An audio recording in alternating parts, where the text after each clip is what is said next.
बातमी पुण्यातून आहे। पुण्यामधल्या एका आंतरराष्ट्रीय पिझ्झा बनवणाऱ्या कंपनीच्या दुकानावर कारवाई झालेली आहे। कंपनीचं नाव बर्गर किंग असं आहे। पुण्यामध्ये बर्गर किंग विरोधात अन्न आणि औषध प्रशासनानं छापेमारी केली असता तिथे अनेक नियमांचं उल्लंघन होत असल्याचं दिसून आलं। उपाहारगृहामध्ये अस्वच्छता आढळली, तसंच विविध प्रकारचे अन्न सुरक्षा विषयक कायदे पाळले जात नसल्याचं अन्न आणि औषध प्रशासनाच्या कर्मचाऱ्यांना दिसून आल्यानंतर बर्गर किंगच्या या दुकानाचा म्हणजेच पुण्यातल्या कॅम्प भागातल्या बर्गर किंगचा परवाना रद्द करण्यात आलेला आहे। याचा आढावा घेतलाय आमचे प्रतिनिधी आदित्य भवार यांनी। पुण्यातलं प्रसिद्ध आणि तरुणाईच्या आवडीचं ठिकाण असणारं पुणे बर्गर किंग वरती FDA ने कारवाई केलेली आहे।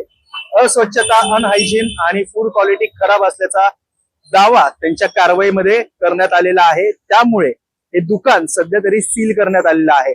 आपण पाहू शकतो की पुणे सोलापूर हा रोड आहे आणि या रोडवरती कॅम्प परिसरात म्हणजे याच ठिकाणी 100 ते 150 तरुणाई ही रोज एक बर्गर खाण्यासाठी या बर्गर किंग मध्ये येत असते। एक ते 1.5 तास वेटिंग मध्ये थांबून आपली वेळेची प्रतीक्षा करून या ठिकाणी बर्गर घेऊन बर्गरचा आस्वाद घेत असते। परंतु याच बर्गर किंग मध्ये फूड क्वालिटी मेंटेनन्स हे करण्यात आलं नव्हतं आणि त्याचीच कारवाई आज FDA ने केलेली आपल्याला पाहायला मिळत आहे। 2 आउटलेट्स आहेत त्यांचे, एक कॅम्प परिसरात आहे आणि कोरेगाव परिसरात आहे। त्यातल्या कॅम्प परिसराच्या या आउटलेट वरती कारवाई करण्यात आलेली आहे।